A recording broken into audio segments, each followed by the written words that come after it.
Que nous réserve l'actualité ce mercredi? Affaire Ghislaine Dugarry assis le nerf de la paralysie de l'école ivoirienne. Transfuge politique, peut-on leur faire confiance dans leur nouveau parti? Algérie-Mali, une confrontation à haut risque pour l'AES. Trois gros sujets qui vont certainement susciter de l'inspiration chez nos chroniqueurs attitrés, Soro Djabiga et Jean-Richard Nguessan. Mais juste avant d'égrener les sujets à l'ordre du jour, on fera un point en tout début d'émission sur les suites de la grève des enseignants. Où en est-on à ce jour? Générique et on revient tout de suite après.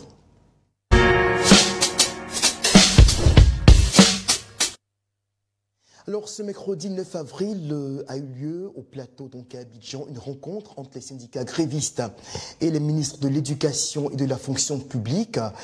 Voici la déclaration qui a sanctionné cette rencontre entre les différentes parties. On écoute et on revient pour l'analyse.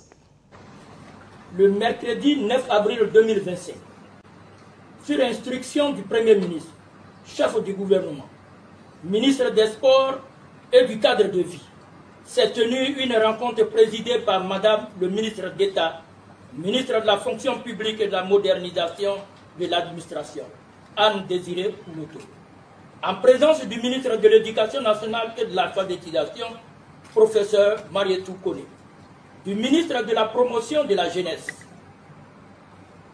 de l'insertion professionnelle et du service civique, M. Touré Mamadou, avec les responsables de l'intersyndicale, du ministère de l'Éducation nationale et de l'alphabétisation et du ministère de l'enseignement technique et de la formation professionnelle et de l'apprentissage, qui observent un arrêt de travail depuis le 3 avril 2025 pour réclamer une prime d'incitation en faveur des personnels du secteur éducation-formation. Cette rencontre avait pour objet de ramener à la table du dialogue ces organisations syndicales en vue de mettre fin à la crise qui secoue le secteur éducation-formation. Les principaux enjeux visaient à sauvegarder l'année scolaire, à garantir le droit à l'éducation et à trouver une issue favorable à la résolution de cette crise. À l'issue des échanges, les parties ont convenu de ce qui suit: l'organisation d'un atelier inclusif les 17, 18 et 19 avril 2025, réunissant l'ensemble des parties prenantes autour du thème « Examen de la revendication relative à la prime, élaboration d'un chronogramme de travail ». L'organisation d'une rencontre au cabinet de Madame le ministre d'État pour la restitution des résolutions et des conclusions de cet atelier le mardi 23 avril 2025. La réaffirmation de la nécessité de privilégier la voie du dialogue responsable pour l'examen de toute préoccupation conformément à l'esprit de la grève sociale. Les organisations syndicales ont fait le plaidoyer de la libération de leurs camarades incarcérés ou interpellés et la levée des mesures à caractère financier prises lors de l'arrêt de travail observé les 15, 16 et 17 octobre 2024. Les membres du gouvernement, rappelant le principe de la séparation des pouvoirs, ont fait connaître que le plaidoyer relatif à la demande des personnes condamnées ou interpellées relève de la compétence de la justice. Toutefois, ils ont promis porter ces doléances à l'attention du gouvernement. En retour, les membres du gouvernement ont demandé un signal fort allant dans le sens de l'apaisement pour l'arrêt de la grève déclenchée depuis le 3 avril 2025. L'intersyndicale, tout en saluant l'esprit de convivialité qui a prévalu au cours de ces discussions, s'engage à consulter sa base le jeudi 10 avril 2025 au cours d'une assemblée générale, fait à Abidjan le 9 avril 2025. Jean-Richard, le dialogue semble progressivement s'installer dans le bras de fer qui oppose les grévistes enseignants et le gouvernement ivoirien.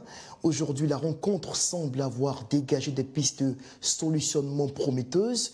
Quel commentaire faites-vous des déclarations de Bliblé David, qui se trouve être le chef de file des contestataires? À l'écoute de ce communiqué, je me dis qu'on aurait pu faire, on aurait pu se passer de cette grève. Fort malheureusement, depuis le jeudi 3 avril dernier, l'école connaît des perturbations. On sait que de part et d'autre, les positions se sont durcies. Aujourd'hui, on salue cette déclaration qui montre de part et d'autre qu'il y a une volonté manifeste d'aller au règlement de la crise. La question de la prime a été évoquée sans tabou lorsqu'on écoute M. Bly. Ils ont évoqué plusieurs problèmes, notamment l'affaire Dugarry qui est encore en prison. On espère qu'au sorti de ces différentes rencontres, on a vu que le gouvernement montre une volonté de régler le problème avec la présence de 3 ministres, ce qu'il faut saluer. On espère véritablement que les heures qui viennent, on va sortir de cette crise. Soro Djabiga, une assemblée générale des syndicats grévistes est prévue pour demain, jeudi 10 avril. À quoi doit-on s'attendre selon vous? Pour une assemblée générale, il faut s'attendre à des nouvelles relativement bien, mais il faut prendre aussi la situation avec beaucoup de pincettes, parce que je pense qu'au préalable, il y a eu des rencontres avec le gouvernement et il y a eu des promesses tenues qui n'ont pas été exécutées. C'est tout ceci qui nous a conduit à cette situation que nous traversons aujourd'hui. Mais je pense que ramener les syndicats à la table des discussions déjà traduit une volonté manifeste de pouvoir régler ce problème-là et apaiser la situation. Donc je pense que sur cette piste-là, et après avoir écouté les différentes parties, notamment le gouvernement aussi, on sent qu'il y a une volonté véritablement d'apaiser la situation. Parce qu'il faut le dire, la situation que les enseignants traversent aujourd'hui est pénible. Déjà, parmi ces grévistes-là, il y en a qui ne perçoivent pas de salaire depuis quelques mois. Il y en a un qui a été jugé à 24 mois de prison. Et tous ces éléments font partie des éléments de revendication aujourd'hui. Il faut dire que le gouvernement aussi a joué une bonne carte aujourd'hui qui lui permet d'avoir des éléments en main pour pouvoir négocier. Par exemple, la libération du camarade Dugarry fait partie des éléments de revendication de la négociation. Donc, pour conclure, je peux dire qu'il faut d'abord appréhender cette situation avec beaucoup de pincettes et observer aussi. Parce qu'il y a une réalité qui est claire, il n'y a pas d'argent dans les caisses. Et même si le gouvernement accepte aujourd'hui de céder des éléments parmi les points de revendication aux grévistes, encore faut-il mobiliser les ressources pour pouvoir les satisfaire et on parle de beaucoup de milliards. Donc la situation est compliquée, mais il faut quand même faire des concessions. Alors vous préférez jouer la carte de la prudence. Alors justement, on a ce syndicaliste Ghislain Dugarry-Assi dont la situation va certainement cristalliser les débats à l'avenir, dans les jours à venir, autour du règlement du conflit qui oppose aujourd'hui les syndicats grévistes du secteur de l'enseignement au gouvernement ivoirien autour de la prime d'incitation. Il a été condamné, vous le rappeliez justement à l'instant, hier à 24 mois d'emprisonnement pour son activisme dans le déclenchement de ce mouvement social de grande envergure. Vos impressions après ce verdict-là, Jean-Richard, avant qu'on ne permette à Soro Djabiga d'opiner sur le sujet? Je pense que c'est dommage, on aurait pu ne pas arriver à cette condamnation. On sait plus ou moins que sur la table des négociations, forcément que Dugarry pèsera forcément. D'ailleurs, lorsqu'on a entendu à l'instant M. Blé, il a évoqué dans le communiqué final la volonté assez ferme des syndicalistes de voir Dugarry sorti de prison. Il n'a pas nommément cité Dugarry. Ah, mais on sait plus ou moins que... de façon allusive. Hein, on sait plus ou moins... Et la réponse des ministres, c'est que les pouvoirs sont partagés en Côte d'Ivoire. Ils attendent véritablement de plaider pour le cas Dugarry. On espère que, certainement que l'Assemblée générale va appeler à la reprise des cours. On espère aussi qu'au niveau du pouvoir, on essaiera assez rapidement de libérer le camarade Dugarry afin que les cours reprennent sur toute l'étendue du territoire national. Est-ce que cette reprise des cours, avant d'écouter justement l'avocat du concerné, n'est pas en quelque sorte liée dans l'esprit des syndicats à des garanties fermes quant à la libération de ce dernier, Dugarry Ghislain-Assi? Oui, les syndicalistes sont fermes sur cette question. Quoi qu'ils feront des concessions, mais la libération de Dugarry est non négociable et non traitable. C'est un préalable avant de partir sur les tables de négociation et avant de vouloir véritablement répondre la direction ouvrir les salles de classe. Et il pense qu'il a quand même manifesté son droit de revendiquer, de faire la grève. Et c'est constitutionnel, on ne devait pas lui retirer cela. Et on déplore aussi les conditions dans lesquelles il a été interpellé quand même. Et aujourd'hui aussi, quand on a entendu quand même les chefs d'accusation qui pesaient contre lui, on peut reprocher à quelqu'un quand même d'avoir manifesté. On lui dit par exemple coalition d'agents publics.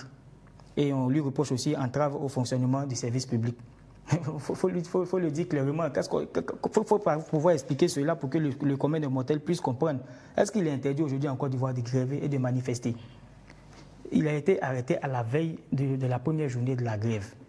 Ils ont juste diffusé les messages de la grève. Il a été interpellé. Je pense que c'était pour menacer, pour dissuader tous les éléments afin vraiment de mettre balle à terre. Et malheureusement, ça n'a pas marché. Aujourd'hui, les Sénégalais sont revenus encore plus forts et plus solides. Alors, son avocat a été interrogé hier à l'issue du procès. Il s'est donc adressé aux confrères au tribunal d'Abidjan. Voilà ce qu'il dit. Il égrène les chefs d'accusation qui ont été retenus contre son client pour aboutir à ce verdict. On l'écoute. Ce qui est plus grave, c'est que le parquet est allé même jusqu'à dire qu'ils ignoraient que c'était le domicile de M. Assi et qu'ils s'y sont rendus comme cela, de nuit à 1h du matin, et les agents ont cassé les portes et l'ont interpellé. Mais c'est grave ce qui vient d'être dit pour la liberté des personnes en Côte d'Ivoire. Et c'est pour cela que nous allons interjeter appel afin qu'un autre jugement, une autre cour puisse examiner ce dossier dans des conditions de plus grande sérénité.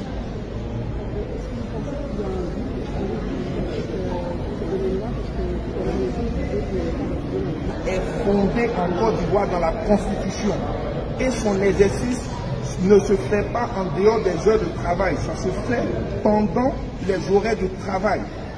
Cela, c'est connu que le juge nous dise qu'elle ignore, qu'elle ne trouve pas la base textuelle, nous l'apprécierons et nous développerons d'autres moyens devant la cour d'appel.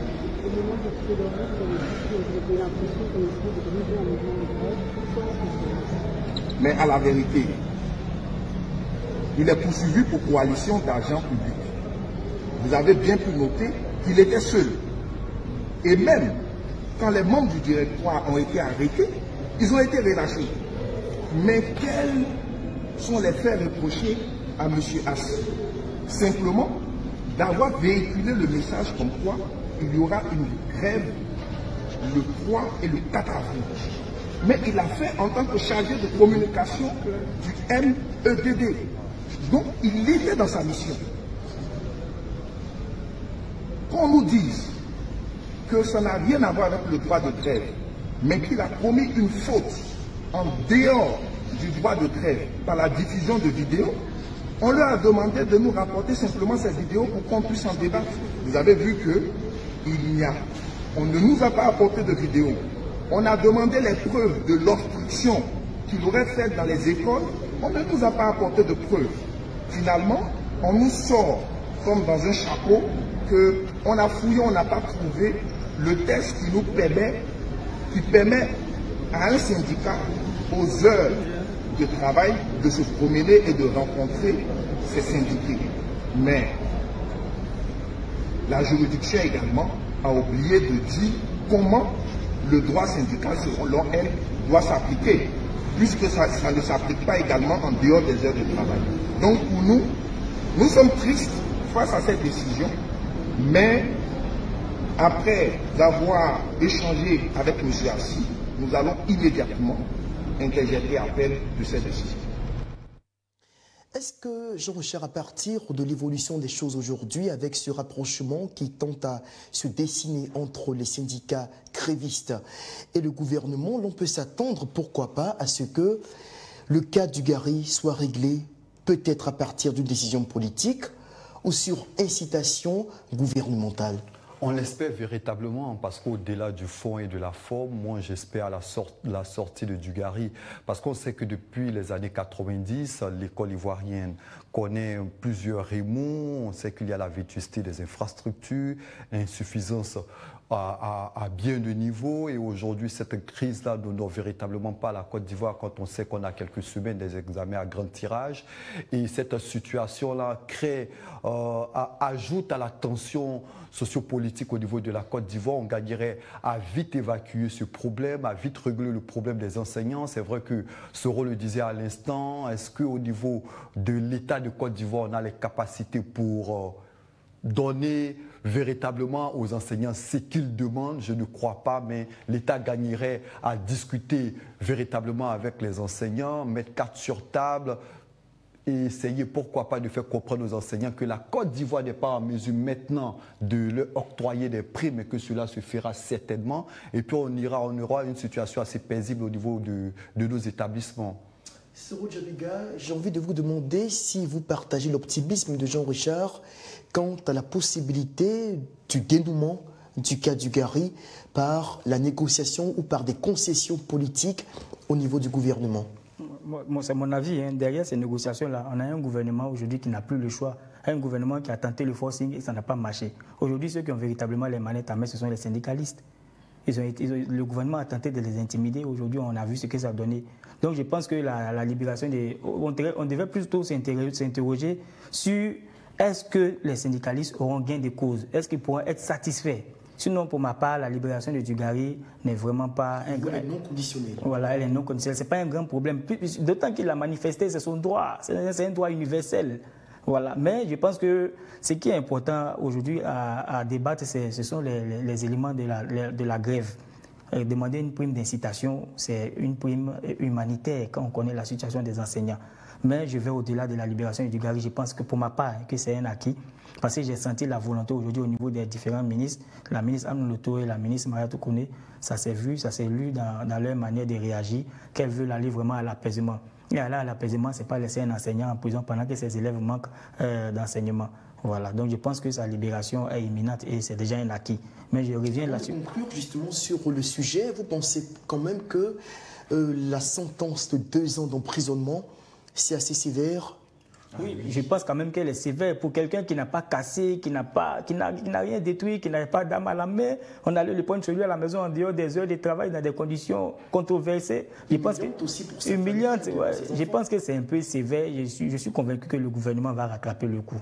Le procureur estime qu'il a véhiculé des messages, mais en tant que chargé de communication de ce syndicat, il avait cette responsabilité. Et si Dugari a arrêté, je pense que l'ensemble du corps enseignant devait pouvoir le suivre en prison. Et j'espère véritablement que ce n'est pas la volonté au niveau des pouvoirs publics. J'espère que ce problème va se régler assez rapidement pour qu'en début de semaine prochaine, sur toute l'étendue du territoire, on puisse voir un apaisement, une accalmie au niveau des différentes écoles. Transfuge politique, peut-on leur faire confiance dans leur nouveau parti politique? Hier, c'était Jean-Yves Esso, cadre du PDCI-RDA, qui annonçait son ralliement au RHDP au pouvoir. Aujourd'hui, l'on apprend par une publication de l'agence de presse régionale que dans quelques heures, donc ce jeudi, il y aura une grande cérémonie d'adhésion massive de militants du PDCI-RDA qui vont suivre donc les pas de Jean-Yves Esso, qui les a précédés seulement 48 heures en arrière. Alors, est-ce qu'il faut s'attendre à une tendance, à une sorte de phénomène qui se déclenche là, Soro Djabiga, à partir de Jean-Yves Esso? Oui, il faut s'y attendre. Et moi, je remets en cause un peu le management politique du président Tidjane Thiam. Il faut qu'il revoie cette méthode-là, sinon ça risque de créer une saignée au niveau du PDCI. Mais après, c'est habituel, non? À chaque veille d'élection... Oui, vous savez, sous nos cieux, on a tendance à récuser... Sous nos cieux, on a tendance à récuser la transhumance politique. Alors qu'au-delà même de la trahison, il y a plusieurs aspects qu'il faut pouvoir voir. Parce que pour pouvoir intégrer une formation politique, on a épousé la ligne, on a épousé la vision, l'idéologie, tout ça. Et demain, quand on n'est plus d'accord, on part. On ne reste pas pour perturber le fonctionnement du parti. Voilà, mais je disais tantôt qu'il faut, du côté du PDCI, le président Tidjane Thiam doit revoir un peu son management politique. Vous savez ce qui est à l'origine de ce problème avec le camarade Jean-Yves Esso. Et puis le PDCI avait décidé de ne plus participer au débat sur la chaîne NCI 360. Et véritablement, l'animatrice Evelyne Débat avait besoin d'un représentant du PDCI pour venir défendre le parti. Elle a passé 2 ou 3 coups de fil. elle n'a pas pu avoir d'éléments. Elle a eu quand même des confrères journalistes que je ne citerai pas ici, pour du PDCI qui n'ont pas voulu participer. Et c'est là qu'il a été contacté et il est allé en son nom propre. Et quand il est allé, malheureusement, ça a été mal perçu au niveau de sa chapelle politique et ça a donné ce que ça a donné. Mais il faut regarder hier, jusqu'à la veille, avant même sa démission, Jean-Yves Vissot était un militant vraiment engagé. Et je pense qu'on devrait considérer tout cela. En dehors de Jean-Yves Vissot, on annonce également d'autres ralliements en provenance du PDC-RDA. Vous pensez que c'est toujours par cause de frustration? Vous savez, les gens aussi sont opportunistes, il faut regarder sous cet angle-là aussi. Jean-Yves Vissot est déjà un leader qui draine quand même du monde. Il est président d'une grande organisation qui est vraiment bien établie et qui fonctionne depuis un très bon moment, qui a beaucoup d'audience. Mais dit que ce n'est pas nouveau sous nos cieux que des militants quittent le PDC par au parti au pouvoir. Aujourd'hui, c'est eux qui ont les mallettes, c'est eux qui ont les moyens. Le PDC est quand même dans l'opposition depuis plus de 23 ans. Les gens, on va le dire clairement, les gens ont faim, les gens continuent d'espérer jusqu'à maintenant que le président Tidjane Thiam Sossi ait remporté l'élection pour que le PDC revienne au pouvoir. Mais si la confiance commence à s'effriter du côté de certains militants qui sont intéressés par leur intérêt personnel, c'est normal de leur côté des partis, du côté du pouvoir. Jean-Michel Nguessan, en 1999, donc à la chute du président Bédié, on a assisté à une première vague de dissidence du parti. Certains ont rejoint le régime de transition d'alors, dirigé par le général Guy Robert. En 2000 également, lorsque Laurent Gbagbo accède au pouvoir d'État, un grand nombre de cadres du PDCI se rallient pratiquement au pouvoir en place, donc celui du Front populaire ivoirien. En 2011, dans le cadre du rapprochement, après c'était une fusion entre le PDCI et le RDR dans le cadre de la grande coalition du RHDP. Mais en 2020, on a plus ou moins encore revu ce genre de choses-là qui sont produites encore à la veille des élections. Est-ce que ce n'est pas une tendance qui tente à décrédibiliser finalement le paysage politique ivoirien ? Je dirais oui et non. Vous avez énuméré plusieurs étapes de la vie politique de la Côte d'Ivoire. Vous aurez pu énumérer également l'épisode de 2018. On se rappelle que le conseil de discipline du PDC-RDA avait sanctionné des militants tels que Adjoumani, Amédée, avec le départ du PDC-RDA qui avait décidé de rester avec le parti au pouvoir. Mais la transhumance politique, pour ma part, je pense que ça ne date pas d'aujourd'hui. Vous avez cité les années... Le coup d'État de 1999. Et puis, à l'avènement du président Laurent Gbagbo, on a vu que son directeur de cabinet était un transfuge du PDC-RDA. On a vu d'autres personnes proches du PDC-RDA qui ont bifurqué également du côté du FPI à l'époque. Et aujourd'hui, c'est une situation... Pour ma part, je pense que la transhumance politique a atteint son paroxysme avec l'avènement du RHDP. Et on le voit de plus en plus. On l'a vu il y a de cela quelques années avec plusieurs cas du PDC qui sont allés du côté du RHDP. On a vu à l'issue des élections législatives et municipales plusieurs cadres du PDC et de indépendants qui sont également partis du côté du RHDP. On se rappelle aussi du maire de Bodokro, je crois, dans la localité de Béoumi en 2022, qui était également parti, qui avait quitté le... RHDP, c'était une dynamique fédératrice de plusieurs partis à l'époque dans l'opposition qui se sont mis ensemble dans le cadre d'une grande coalition. Mais au-delà de ce fait, c'est aussi une stratégie du parti au pouvoir pour fragiliser l'adversaire. Parce que lorsqu'on nous dit que demain, il y aura une vague de cadres vers le RHDP, au niveau des militants du PDC, on se pose des questions. Mais qu'est-ce qui se passe dans notre parti? Est-ce que le leadership, il évoquait tout à l'heure, du président Thiam pose aujourd'hui problème? On a évoqué le cas Jean-Yves Vissot, qui a senti de la frustration, qui a senti qu'au niveau du parti, il n'était pas perçu à sa juste valeur. C'est vrai qu'il y a l'accès aux postes clés, lorsqu'on écoute son discours, il y a des intérêts économiques aussi qui jouent. Il a parlé du RHDP en tant que parti fort, qui est aujourd'hui assez fort financièrement. On sait aujourd'hui qu'il a évoqué le PDC-RDA est dans l'opposition depuis plus de 2 décennies. On sait qu'au niveau de bon nombre de militants, c'est plus la même force financière. On se pose des questions. Est-ce que le PDC va revenir au pouvoir? Donc, on essaie de voir, de se positionner. On cherche des postes clés. On essaie aussi d'affaiblir l'adversaire. On recherche de la visibilité. On recherche aussi l'opportunisme électoral puisque le RHDP est un parti fort. être du côté du RHDP, c'est avoir l'assurance d'avoir un accompagnement lorsqu'on sera aux élections, puisque c'est un parti fort qui a une forte représentativité au niveau de la Côte d'Ivoire. Donc tous ces éléments mis ensemble permettent plus ou moins de montrer que le RHDP non seulement est un parti fort, mais nous interroge sur la capacité, sur le leadership de Tidjane Tcham. Que fait-il face à toute cette vague de transhumance? Alors justement, ces personnes qui quittent le PDC ou d'autres partis politiques, cela pourrait advenir, ne sait-on jamais, on est quand même à 6 mois de la présidentielle. Est-ce qu'on peut leur faire confiance dans leur nouvelle destination? Soro Djabiga, 1 minute avant d'écouter les autres confrères, vous allez tous les deux réagir sur la question parce qu'on a 2 confrères qui ont accepté de nous partager leurs avis, leur lecture sur cette question qui est assez délicate. Mais tout d'abord, vous sur le plateau. La confiance, c'est au niveau du parti qui les accueille. On peut leur faire confiance sur 2 axes. D'abord, le parti qui les accueille doit regarder d'abord leur vision, les projets qu'ils ont. C'est en fonction de ça qu'on peut observer pour voir s'ils sont vraiment venus objectivement pour apporter quelque chose. Maintenant, deuxièmement, il faut s'assurer aussi qu'ils ne sont pas venus pour être des taupes dans ce contexte sensible où nous sommes à 6 ou 7 mois des élections. Un Jean-Yves Lesso qui était vraiment très engagé et un homme très intelligent qui avait des arguments qui étaient très structurés dans ses prises de position, dans ses débats. Mais c'est l'une des personnes les plus structurées dans les débats au niveau du PDCI. Allez sur sa page, vous verrez ses tests, ses analyses. Donc aujourd'hui, l'on vient à se demander si véritablement Jean-Yves Lesso est parti véritablement pour apporter quelque chose au RHDP ou c'est un cheval de Troie qui est rentré dans les instances du RHDP pour ressortir encore plus fort et pour apporter beaucoup de choses au PDCI. Jean-Charles Nguessan, Jean-Yves Lesso qui fait maintenant partie du RHDP, d'autres militants qui vont certainement le suivre. Quand même, c'est quand même intriguant, Soro le disait tout à l'heure, de se dire, mais des gens qui sont aussi engagés, finalement, ils y sont par conviction ou ils y sont pour des motifs personnels? Moi, je pense que ça pose la question de la conviction même en politique. Moi, je parlerais plutôt d'opportunisme. Je parlerais plutôt d'accès à des postes clés. Je parlerais plutôt d'intérêt économique.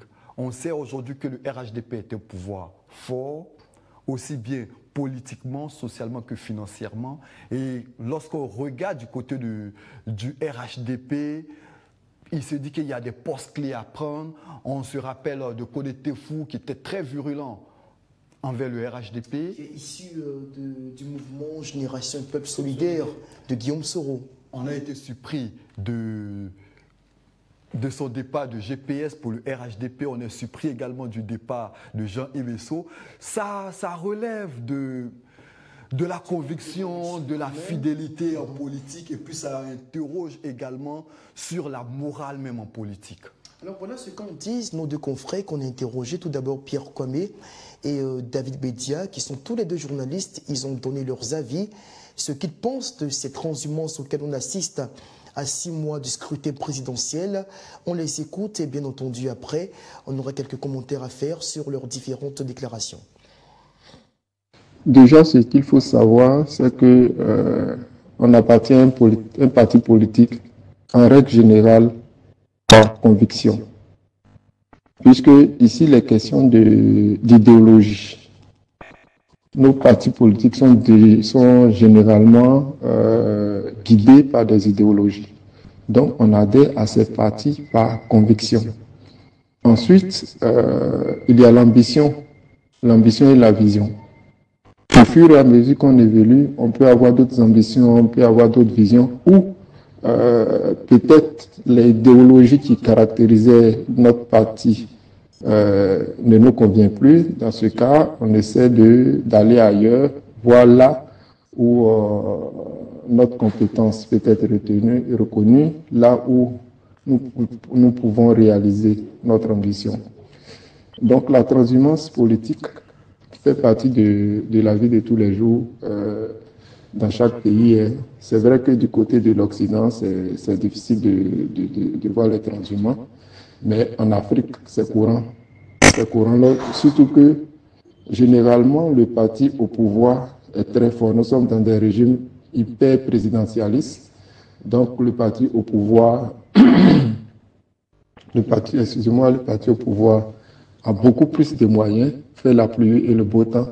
Et du coup, il attire les militants ou les cadres des autres partis. Donc c'est tout à fait normal sous notre optique.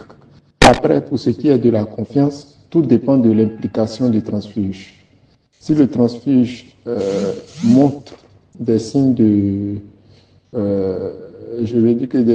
signes de confiance, si le transfuge s'implique dans les activités politiques, si le transfuge adhère entièrement à la vision du parti et se comporte tel, je pense qu'il n'y a pas de raison de douter de lui.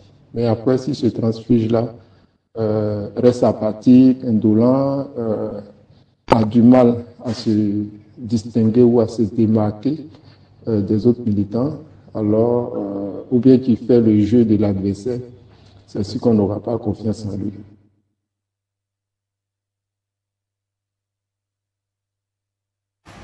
La question est pertinente. Après l'épisode de Jean-Yves Esso, peut-on faire confiance aux transfuges politiques en Côte d'Ivoire? Il faut dire qu'avec les politiciens, on doit s'attendre à tout. Là, parce on que va écouter donc les avis de Jean-Pierre. Est-ce que la régie me suit? Donc on vient juste entendre l'avis de Pierre Kwame sur la question donc, des transhumances politiques. Il n'en est pas surpris, finalement pas grand nombre en semblent surpris, parce qu'en Côte d'Ivoire, c'est une tradition qui précède quasiment chaque scrutin présidentiel, notamment. Même les élections locales aussi ne sont pas épargnées par ce phénomène-là. Rapidement, commentaire sur cette déclaration. Ou peut-être qu'on va demander à la régie de nous passer l'avis de David Bédia avant de revenir pour commenter les deux avis qui, en plusieurs points, se rejoignent. La question est pertinente. Après l'épisode de Jean-Yves Esso, peut-on faire confiance aux transfuges politiques en Côte d'Ivoire? Il faut dire qu'avec les politiciens, on doit s'attendre à tout. Parce qu'ils sont imprévisibles. Normalement, adhérer à un parti politique est une question de conviction. Donc, du jour au lendemain, dire je ne suis plus de ce parti parce qu'on m'a dit quelque chose, on m'a fait quelque chose, et que je vais dans un autre parti qui a une idéologie carrément différente, ça mène à s'interroger, est-ce que les leaders politiques, les acteurs politiques entrent dans les partis par conviction ou en suivant l'idéologie de ce parti? Parce que même quand on suit l'idéologie du parti et que même on a subi une blessure, une frustration, on ne peut pas faire un revirement à 360 degrés. C'est pas possible. Puisque l'idéologie reste. Je vous prends seulement l'exemple du FPI qui s'est aujourd'hui scindé en 3 parties. Le PPACI et le MGC. Je ne sais pas si vous avez la même lecture que moi, mais lorsque Laurent Gbagbo partait créer le PPACI, il a dit, et ça a été beaucoup mal interprété par beaucoup de personnes, il a dit prenons le contenu et laissons l'enveloppe. C'est ce que les gens ont appelé, qu'il a traité à Finguessan d'enveloppe vide. Non, il parlait de l'idéologie. C'est-à-dire que quand on quitte le FPI et qu'on part créer le PPACI, on ne change pas notre vision. La vision qu'on avait au FPI, c'est la même vision que nous partons construire. Ça n'empêche pas à Finguessan de rester toujours aussi fidèle à cette vision. Même le MGC a la même vision. Vous avez suivi dans une interview où elle disait, la présidente du MGC, que le divorce n'est pas politique. Il y a eu un divorce, puisque c'était monsieur et madame, mais le divorce n'est pas politique. La vision politique reste la même. Le docteur Kone Katina l'a confirmé sur un plateau au Burkina Faso pour dire que nous avons été formés par cette femme que nous appelons la camarade Simone. C'est elle qui nous a formés, puisque nous étions jeunes. C'est elle qui nous a formés. Je ne la vois pas dans une autre vision que celle que nous, au PPACI, nous avons. Même quel est son parti politique, ça restera toujours la même vision. Mais quand on quitte un parti comme le PDCI-RDA, pour aller carrément, c'est vrai que le PDCI est un parti de droite, un peu comme le RHDP, mais attention, le PDCI et le RHDP c'est deux partis de droite, mais différents à l'intérieur. La différence se situe à quel niveau? Le RHDP a un fonctionnement que le PDCI n'a pas. Il faut le dire clairement. Le RHDP est un parti très catégorique dans sa manière de faire. Le RHDP est un parti qui utilise des moyens qui lui sont personnels pour atteindre ses objectifs. L'actualité vous le démontre avec la crise des enseignants qui se passe actuellement. On a entendu une audio qui est passée sur les réseaux sociaux. On peut l'interpréter comme on veut, mais je vous dis que c'est un parti qui, quand il veut, il fait ce qu'il veut pour atteindre ses objectifs. N'oublions pas l'épisode de la rébellion que nous avons connu en Côte d'Ivoire. Cette rébellion, je ne crois pas, même si quelqu'un pourrait me demander est-ce que tu as la preuve que c'est le RHDP, mais au moins j'ai les preuves que le RHDP a bénéficié des fruits de cette rébellion, et ce sont les fruits de cette rébellion qui lui ont permis d'être là où il est aujourd'hui. Donc, du coup, là, quelqu'un qui est au PDCI RDA, que moi je connais là, venir tout de suite dire que je suis, et puis en combien de jours? En combien de jours? Il a été frustré quand le plateau a eu lieu, je crois que c'était le dimanche passé. Et avant, en une semaine, du coup, M. Esso va au RHDP. C'est pourquoi je me pose la question. Sero Djabiga, réaction à la suite de ces différents commentaires émanant de nos confrères. Bon, les deux confrères, que ce soit Pierre Kwame et David Bedia, ont posé le problème de la transhumance et de l'idéologie politique. Ils ont parlé un peu de conviction aussi. Et la question que je me pose, puisque le départ de Jean-Yves Esso était quand même un peu spontané, hein. Ça a été épidémique, ça a été spontané. Juste après la réaction du PDCI, le lendemain, il a démissionné. Bon. S'il n'était pas content, si tant qu'il n'était pas content de la réaction de son parti après sa participation au départ des NCI, pourquoi il n'est pas allé au PPAC? Pourquoi il n'est pas allé au FPI? Après, ce n'est même pas le même croisement idéologique, attention. Oui, mais c'est pas le même croisement idéologique aussi que le RHDP. C'est pour dire qu'aujourd'hui, il faut qu'on fasse attention. La fracture que nous vivons aujourd'hui, la fracture politique que nous vivons en Côte d'Ivoire aujourd'hui est la conséquence de plus de 3 décennies de nos grands leaders politiques. Ils ont posé des actions aujourd'hui qui nous ont divisés. Aujourd'hui, ceux qui sont sur la scène politique, ce sont, quand on peut dire la génération intermédiaire, ce sont ceux-là aujourd'hui qui vont diriger nos différentes générations jusqu'à ce que d'autres générations prennent le flambeau. Et si aujourd'hui les grands leaders qui sont sous le feu des projecteurs ne sont pas imbibés de la conviction politique, ne donnent pas le bon exemple, demain la Côte d'Ivoire va partir de mal en pire et on n'aura pas de bon exemple sur la scène politique. Il faut que nos leaders politiques donnent l'exemple aux jeunes qui veulent suivre. Souvent, on pose le problème de la participation politique de la jeunesse. Nous animons des formations, des participations et autres pour la participation politique des jeunes. Parce que les jeunes aujourd'hui ne se reconnaissent pas dans la chose politique. Elle a été sacralisée, elle a été diabolisée, elle se gère de façon opaque. Et aujourd'hui, ceux qui sont devant aussi donnent l'impression qu'ils sont guidés par leurs intérêts personnels. Et malheureusement, quand on observe le cas de Jean-Yves, ça donne un peu l'impression qu'il est parti au restaurant. On a tous écouté son intervention hier. Il a dit qu'il a 56 ans, il a 8 enfants. Il ne veut pas faire encore 70 ans dans l'opposition. Ça veut tout dire. Ce n'est pas un bon exemple. Jean-Roger, c'est votre réaction? Moi, je dirais tout simplement qu'au regard de tout ce qui se passe, ce que je retiens, c'est que le PDCI est à la croisée du chemin. C'est un parti qui vit une situation assez difficile depuis 2 ans. Les tentatives de déstabilisation se multiplient. Le président Tcham gagnerait à revoir son leadership, gagnerait à revoir sa politique avec ses lieutenants, gagnerait aussi à rassurer véritablement les militants du PDCI qui de plus en plus se posent de nombreuses questions. Où va le parti? Quelle est la démarche du parti? Il y a de nombreuses défections. Même les cadres au niveau du PDCI fustigent. On sait plus ou moins tous que Bion fustige notamment à la direction du parti. On sait avec l'affaire Valérie Boni, aujourd'hui l'affaire Jean-Yves Esso, Valérie Apo, excusez-moi, ça fait un peu désordre. Et puis ça fait trop, pour parler comme l'homme de la rue, ça fait trop. Donc le PDCI gagnerait à revoir sa démarche. C'est vrai qu'au niveau du RHDP, les tentatives forcément de déstabilisation de l'adversaire sont perceptibles, mais le PDCI aussi gagnerait à revoir, je pense, sa politique. Dernier sujet donc à l'ordre du jour de ce numéro de l'Intelligent Club, les tensions croissantes entre Alger et ses voisins sahéliens de l'AES. Alors le 31 mars, dans la nuit du 31 mars au 1er avril dernier, un drone malien, tout est parti de là. C'est vrai que les mois ou les années précédentes, les relations se sont dégradées de façon progressive. Mais dans la nuit du 31 mars au 1er avril, un drone malien qui s'approchait de la frontière algérienne a été abattu par les forces algériennes. Alger estime que l'aéronef a franchi de 1,6 km son espace territorial. Non, à Bamako, on nie cette version donnée par l'armée algérienne. Toujours est-il que les positions se durcissent de part et d'autre.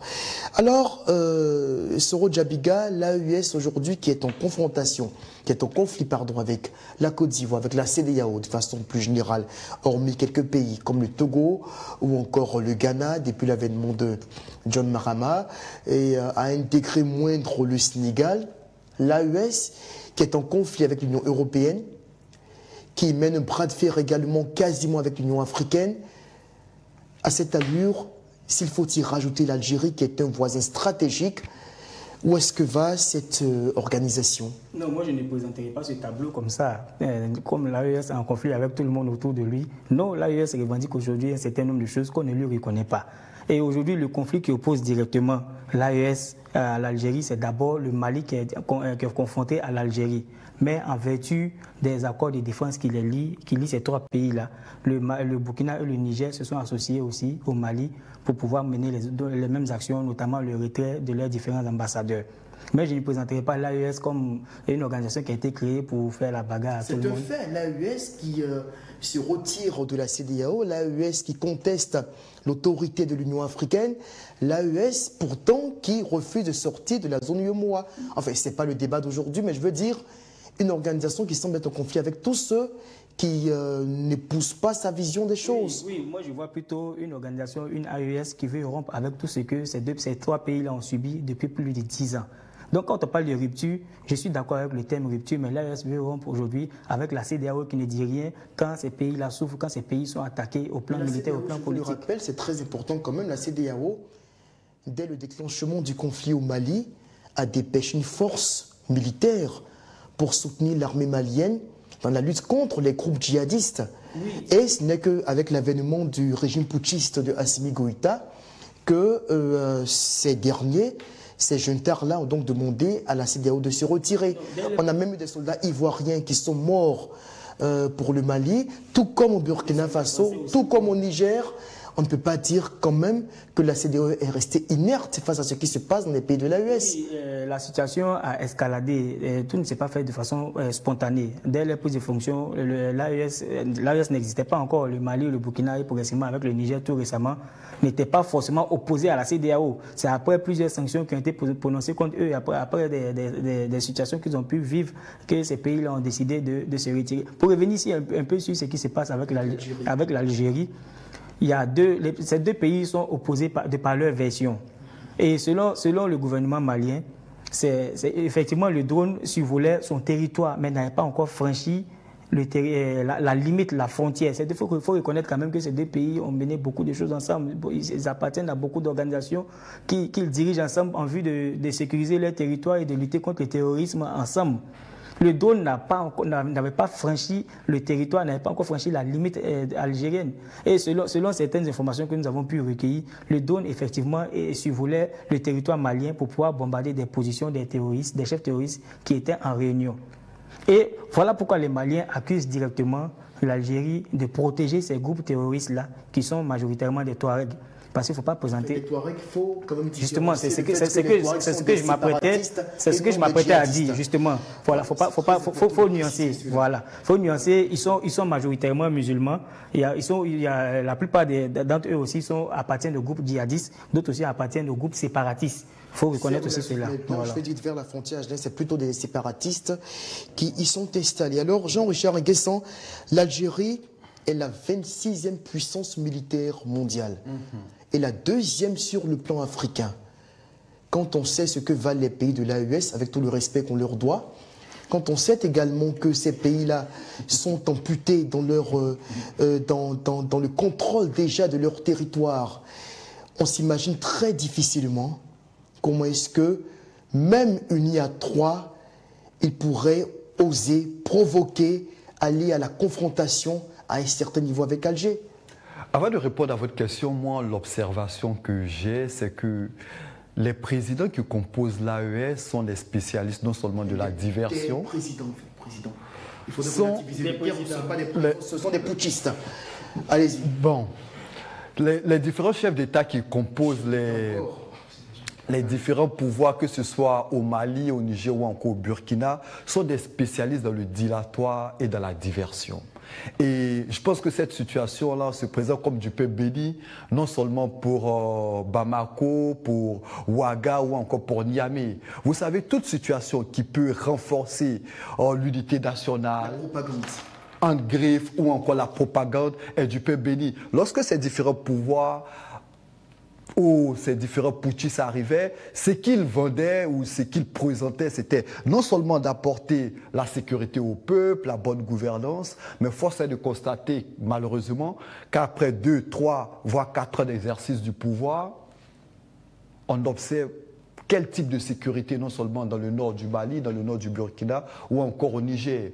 Et cette situation-là profite à ces différents chefs d'État pour patauger dans ce qui n'est pas l'essentiel. L'essentiel, c'est vrai que c'est une situation assez délicate. On souhaiterait qu'il y ait la paix entre les différents chefs d'État. Mais après, je pense que c'est une situation qui aurait pu se régler assez facilement. Le Burkina aurait pu servir qu'est-ce que je vais dire? Peut-être de médiateur pour favoriser le dialogue entre Bamako et Alger, mais malheureusement, la crise s'enlise, Niamey qui se mêle et on ne s'en sort pas. Je pense que cette situation est plus ou moins déplorable. Nous avons justement interrogé à ce sujet Geneviève Götzinger, qui est patronne de l'agence Image E, une éminente journaliste française, qui nous partage donc sa lecture de la situation de conflit qui prévaut actuellement entre Alger et ses voisins sahéliens. Je pense qu'il s'agit en fait d'une grosse erreur. L'Algérie, le Mali, le Niger, le Burkina Faso sont des voisins. L'Algérie a joué un rôle actif autrefois en termes de facilitation et de médiation, notamment avec feu l'Alcor d'Alger pour ce qui concerne le Mali. Et d'une manière plus générale, leur coopération était multiforme en matière de sécurité et aussi d'aide humanitaire. Je pense que cette logique de confrontation aujourd'hui s'explique par l'échec flagrant des 3 régimes de l'AES. Ça obéit à une logique de bouc émissaire. Tout est bouc émissaire. La France est bouc émissaire, on la chasse. La CEDEAO est bouc émissaire, on la sort, on en sort. Et maintenant, l'Algérie est présentée de manière absurde comme la complice du néocolonialisme. Mais il n'y a rien à gagner de cette confrontation, parce que d'abord, l'expertise dans le domaine militaire et du renseignement du domaine algérien pourrait profiter à des régimes qui sont en pleine perdition sur le plan sécuritaire. Et puis parce qu'on plaisante pas avec un régime comme l'Algérie qui ne connaît que le rapport de force. Je suis pas certaine, et c'est un euphémisme, que les pays de l'AES puissent gagner quoi que ce soit dans cette confrontation. La manière dont le drone a été abattu était un premier signal. Le communiqué extrêmement dur des autorités algériennes qui parlent de clic inconstitutionnel, le terme est quand même très fort, montre le degré de colère et la volonté de ne pas se laisser faire par les voisins maliens. Être dans cette logique de citadelle assiégée se traduit sur le terrain par des catastrophes sur le plan sécuritaire et des massacres ciblés de population. On l'a vu récemment avec ces villages Peul au Burkina Faso. Au Niger, il y a un blocus aujourd'hui méthodique des groupes armés terroristes autour de localités stratégiques qui les isolent, qui les asphyxient, notamment dans la région de Tillabéri et qui se rapprochent de manière significative de Niamey.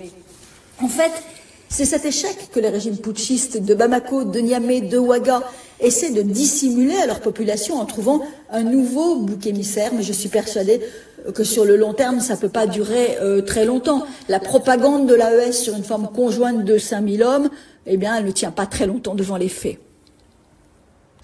Soro Djabiga, on vient donc d'écouter Geneviève Götzinger dans sa lecture de la situation de conflit qui oppose aujourd'hui Alger non seulement à Bamako, parlons plus spécifiquement de la junte putschiste de Bamako, mais également de ses pairs de l'AES.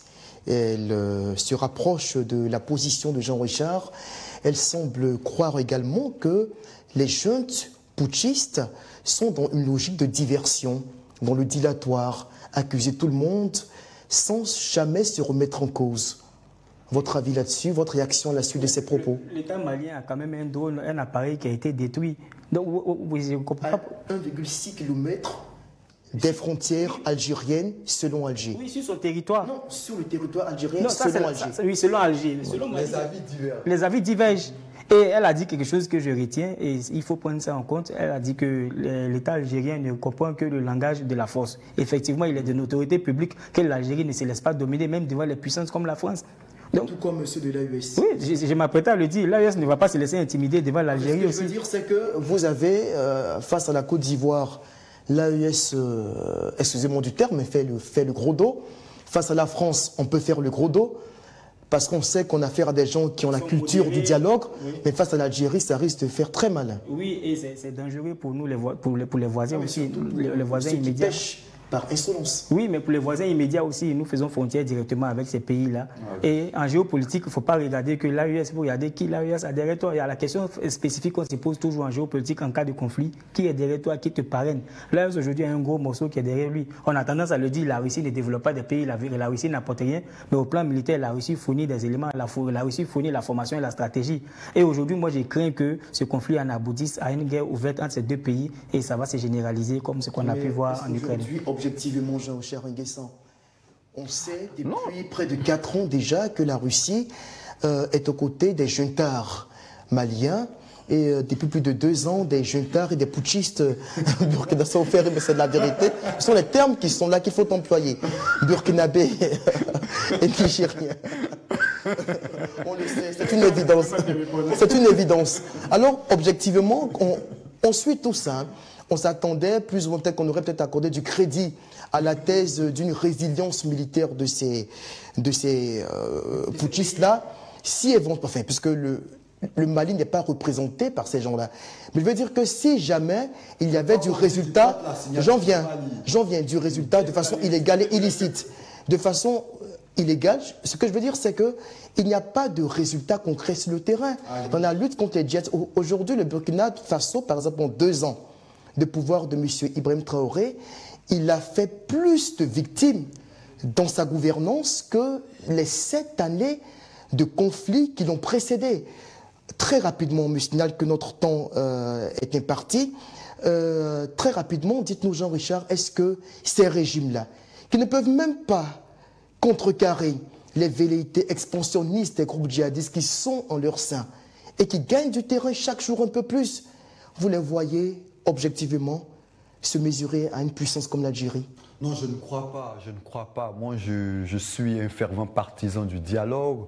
Je pense qu'au finish, on se mettra autour d'une table et on discutera éventuellement sur cette situation. Vous savez, les initiatives au niveau des différents putschistes, ces différents pays-là n'ont quasiment rien apporté. On se rappelle de la réorganisation de l'armée, du recrutement massif de militaires. On se rappelle aussi des volontaires pour défendre la partie. Tout ça n'a véritablement pas apporté l'effet escompté. Malheureusement, cette situation-là est en train de favoriser, je pense, ces différents régimes. C'est une situation qui favorise l'unité nationale. On a observé depuis quelques heures des manifestations aussi bien à Bamako qu'à Ouaga pour soutenir ces différents régimes. Je pense que c'est dommage et c'est une situation qui est faite pour arranger ces différents régimes.